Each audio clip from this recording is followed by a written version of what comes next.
Now we got to talk about the drama in the NBA. Now Yes. we love petty wars. We are hardcore on that. And so Woj did come out and say that there is reports. Actually, Woj, Shams Charania mentioned it.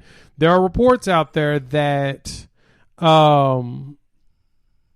that James Harden is looking at leaving the Houston Rockets. We've already saw that over the weekend that Russell Westbrook has stated that he was ready to bounce. The little piece nugget that I read about it, which is super fascinating, is that what turned Russell Westbrook off of the Rockets. Did you hear about this? Did you hear about what turned him off and why he's kind of considering it? Was it culture related?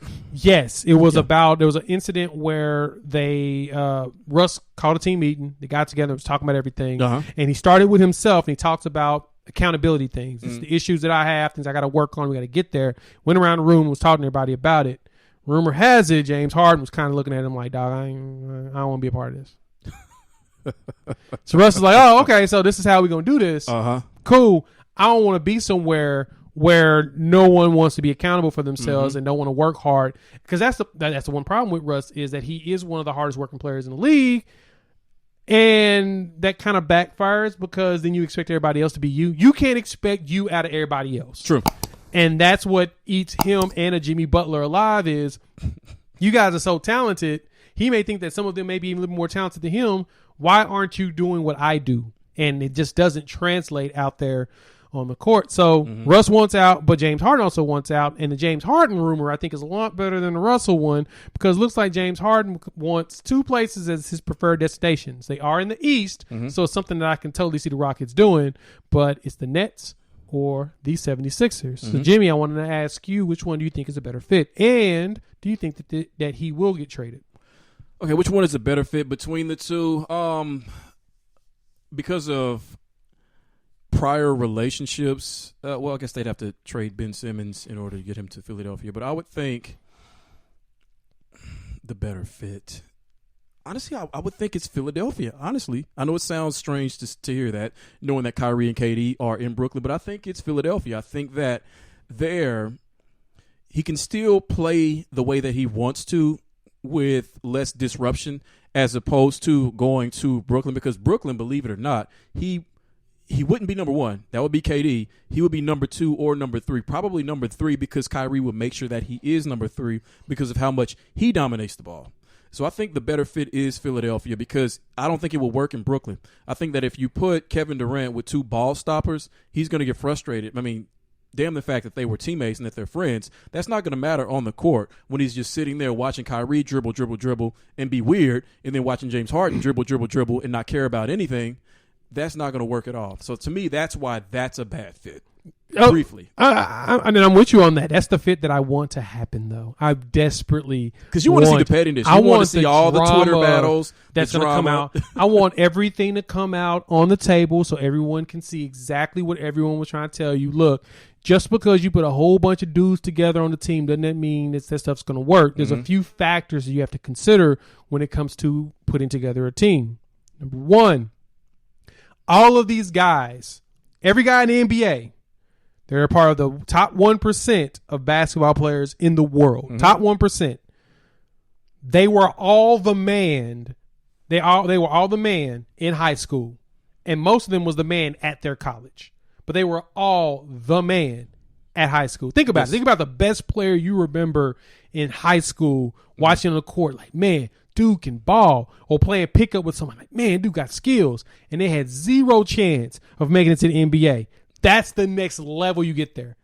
The next part about that is ego, because once you get to that top 1% of the world, there's a top 1% in the NBA of that 1%.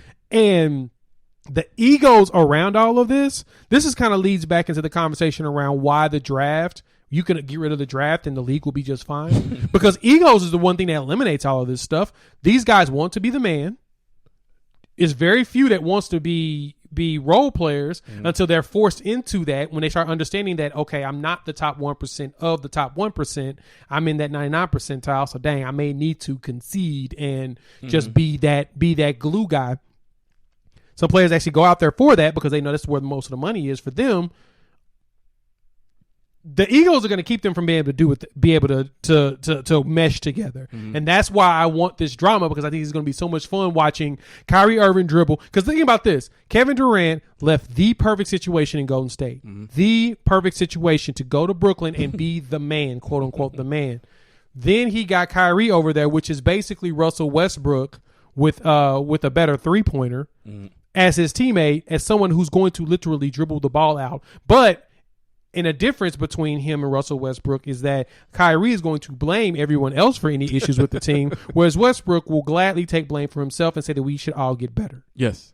So when Kevin Durant is standing in the corner, clapping his hands, trying to get the rock, and Kyrie's doing his thing and he puts up a three, I wonder how he's going to handle that. Then you add James Harden to the mix, which his entire game is predicated on him dribbling people to sleep and rocking them to sleep with the dribble and going past them in for layups. What are they going to be able to do when their offense is not set into a type of motion? Then you got a new head coach in Steve Nash, in which Kyrie Irving already said they're going to coach by committee. Yep. I don't care what coach say. We go coach by committee.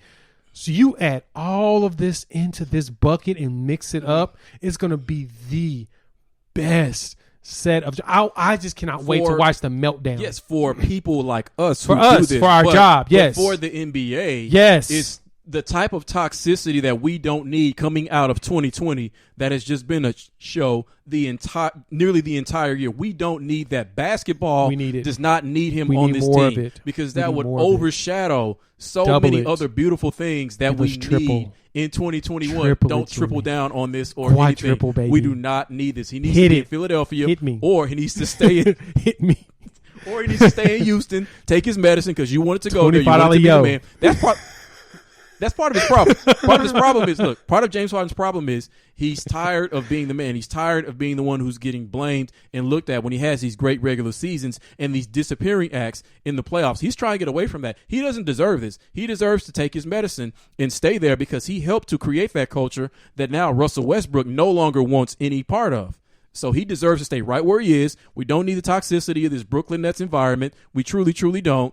And that's what needs to happen. Russ, he can leave. James, you need to stay. Yeah, go ahead and hit that six for me and give me the change from that. Yeah. $25 on the yo. No, you need to double, triple, quadruple down on this. We need this in our lives because it's going to be nothing but great quotes. It's going to be a lot of complaining. And people think, I know that Durant and Kyrie are cool right now. I know that Durant and Harden has been cool since, beginning of the Oklahoma City days. Right. But you also remember Kevin was a little mad that James didn't want to take a small haircut to stay with the team at that time, even though he would have gotten a fatter extension when the cap ballooned.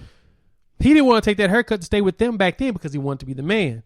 Now imagine him going to play with Kevin Durant in a circumstance where there's no way he can be the man, and we don't even know what Kevin Durant's going to look like coming off this Achilles injury. Exactly. And we know Kyrie's injury prone, and we know that they would have to give up the majority of their bench in order to get him, like Karis LeVert, who can play, Spencer Dinwiddie, who can play, probably Jared Allen, potentially, who can play. You got to make the money match up too. So yeah, it's a disaster move. They do not need to do this. Please, Brooklyn, do this. Don't do this. Do this for the culture. Smart. You have the chance to finally take New York. Somebody does, because the Knicks aren't still going to be able to do it. I'm looking at you. Don't do this. Trust me. Go with the team that you have right now. Do it. Like the two little pixies on the shoulders. Yep. Do it. Don't do it. Now, the best part is, last thing, and we're going to go ahead and move on, is there was some rumors about Russell Westbrook potentially being traded to the Knicks.